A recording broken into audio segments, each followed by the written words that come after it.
Les marques sont toutes confrontées, quels que soient leurs univers, à des questions de plus en plus importantes sur leur impact sur l'environnement, sur la société.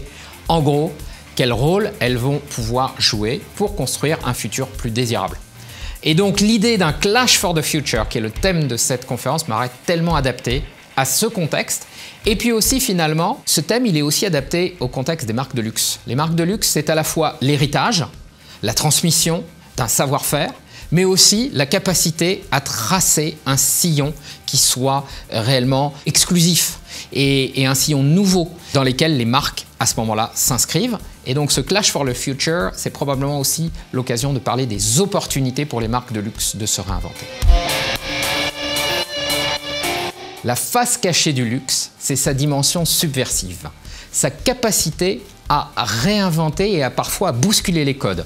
Meilleur exemple, c'est la haute couture, qui l'illustre assez régulièrement et qui est capable de transgresser et d'inventer un nouveau langage à chaque saison.